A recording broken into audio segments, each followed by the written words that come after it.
Hi there, it's Sanmunani Mulweni. Welcome to Fix channel. If you're here, please subscribe before the end of the video. If returning, thank you for love and support. I appreciate you. Sana nesimbu siyaxoxa futhi. Uma yini ukhuluma ngendaba enkulu ukuthi i-support yona ayi uyazicingela yona. Le ndaba ke yamayini nomnini nokugula uba umseleku ongabanga seduze ngokusho kamayini kodwa abayiqhubekanga le nkulumo. Wathi ubaba umseleku akazukumlalela because into ayizwayo usola abantu. Eyababa umseleku yona yonke into eshiwo umayini uzwa ukuthi usola abantu. Umayini uchazela umseleku ngezinto ezenzakalile because umbuza ukuthi yini afanele yenze right. Ngesimo sokuthi ku-social media ke ngizothi guys following mentality kunento owabuka uBig Brother Mzansi ongayithola kahle lento engisho mangithi following mentality ichazwa uKhosi Thwala. uKhosi angazi noma beyichaza kwi-podcast ka-Mac G obekwenye interview.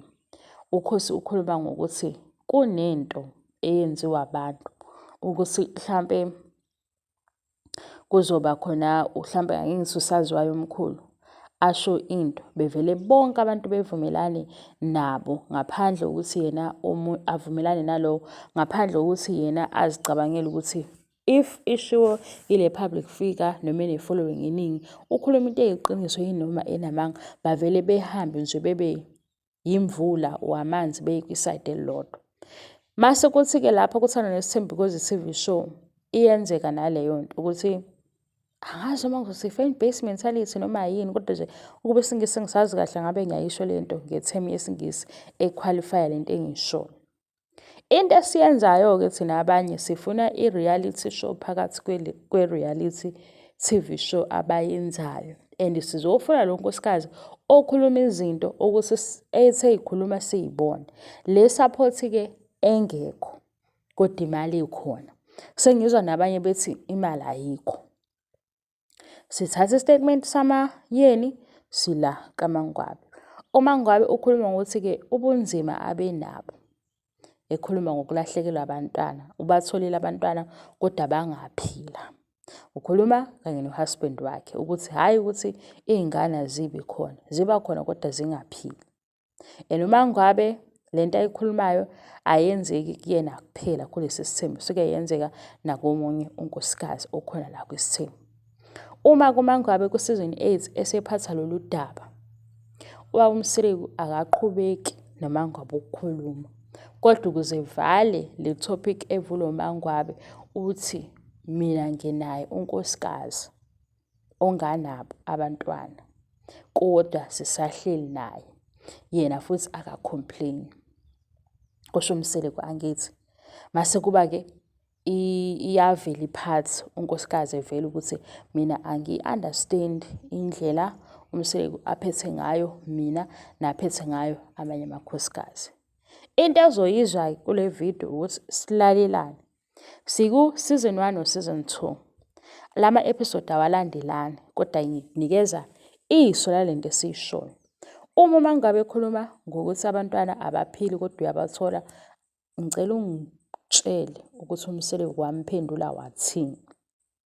Iyiphi episode la umseleku ekhuluma le ndaba noMangwabi nokujula kwayo nokuthola ke imizwa kaMangwabi ngalolu daba.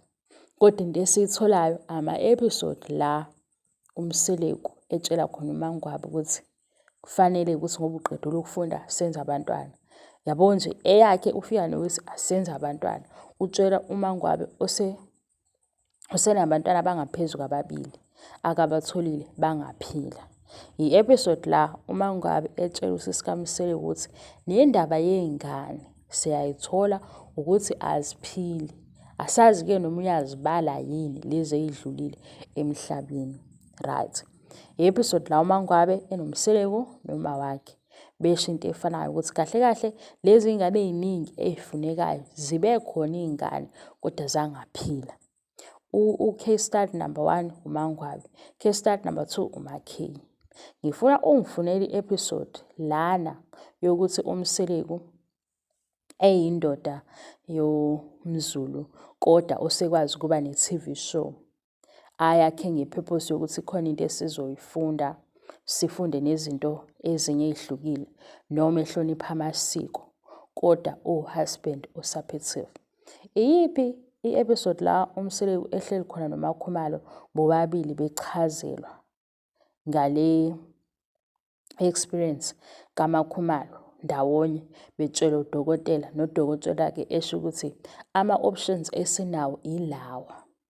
Angeke sikhuluma nge-support, asikhulumi-ke manje nge-treatment esingayazi ngeso ikhamera ingekho. Sikhuluma ngale ma-episode aku-TV la esiqhathanisa ukuthi nangu A nangu B. U-B hambani nikhombe i-episode la uMaKay angena khona nobaba uMseleku baba bobabili.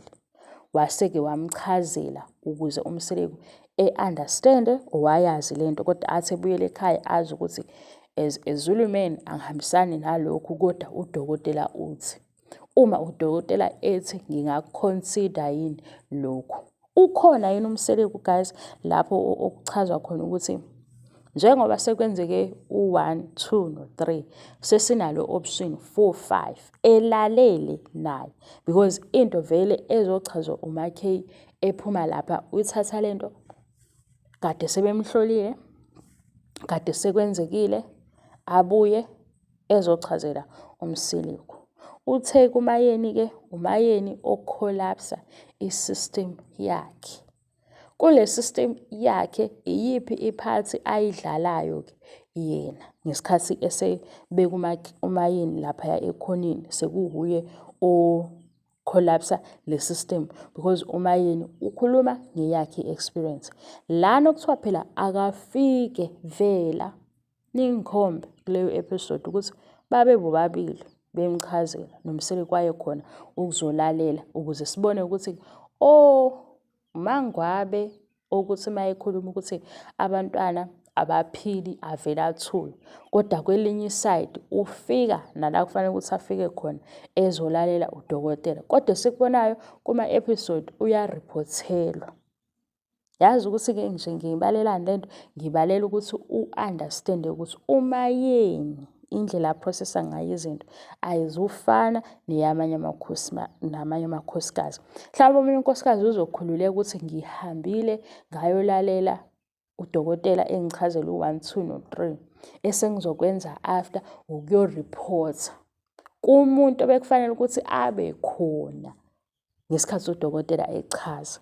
Kanti uMayeni ubuka ukuthi ingane yacishwe yalimala ukhona kodwa wenze njani ngoba manje ithi awubanga i-part of i-solution kanjani, awungisupportanga kanjani.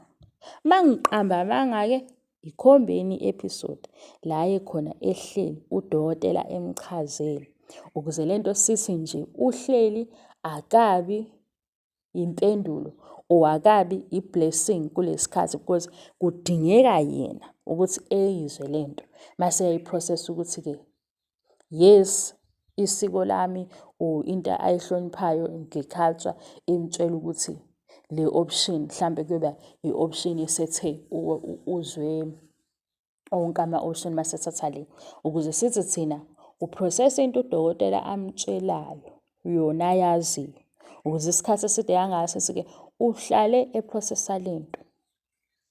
Bengekho usayifuna le episode mina kuma-episode engiwabhekile ubengekho kodwa into engiyaziyo kulama-parts or events la kuthiwa nangu unkosikazi enzani into lesizoyibabaza ku-social media ukhona kulama-parts la kuthiwa khona bekwenzalani ngenza isibonelo uMangwabe ulethe uRamaphosa eMaqaqa. iMaqaqa indawo yaMangwabe yobumnandi yokuqasha abaculi enjanjani uyabo nje ziningi izinto ezenzeka khona. Uma uMangwabe ngiwenzela isibonelo salento engishoyo uma uMangwabe ekhuluma ngokulahlekelwa abantwana ayande leyo conversation ukuthi kusitholakale-ke phela ngathi nathi silalele lapha ku-TV ukuthi kahle kahle uMangwabe uthi akasezuzama yini futhi because isathi la Mangwabe is umuntu odlule kule experience alifani nelikababa uMseleku bendawonye, ayiqhubeki leyo conversation. Uma ngabe mayelethe uRamaphosa, umongameli, igazi angiqondile ukuhleka ukuthi ngilibize kabi igama la Ramaphosa. Uma ngabe elethe uRamaphosa emaqaqa uMseleku ukhona noMayeni noMacele baney'thombe and lezo y'thombe ipost yakhona ibhala ukuthi emlandweni kuyobhala warawara into ende. Awuyiqhathanise-ke le nto ngokakho usho ukuthi wena ithini kuwena. Uma kukhona uRamaphosa emaqaqa ibhizinisi lamangwabe and uMangwabe unkosikazi kababa uMseleku, nange uMseleku ube khona. Asazi ukuthi mhlampe ngesikhathi sakhe sokusebenza simvumela ukuthi emaqaqa ebe khona ukuze emaqaqa mase kukhona uRamaphosa ngikhumbula kahle kwakuzofika noMakhathi. Bashuthile ezomndeni yabhalwa-ke lento esihlezi siyifunda ku-social media ukuthi egameni leli lakaMseleku yobhala emlandweni. Ngaze ngathi mina uma sekugxeka uMangwabe sogijima sivuse la post ukuthi nabo ezomndeni bathola isikhathi sokuthi beshuthe nomongameli ngenxa yonkosikazi onendawo elethe umongameli ukuthi akafike ukuze ezobona ukuthi osomabhizinisi abathintekayo ngendaba ye-COVID kanjani. Yenye-ke nje nyaka. Awuqhathanise isithombe sikaRamaphosa noMseleku noMayeni noMacele noMangwabe nesithombe sikaMseleku noMangwabe, la uMangwabe efuna ukuthi uMseleku azazi ukuthi uzizwa kanjani. Ku-A i-case study, u-A uMangwabe uma ekhuluma noMseleku abaqhubeki because ukhuluma into nathi mhlambe sicabanga ukuthi akakwazi ukuyiphendula, kodwa bandawonye kulento.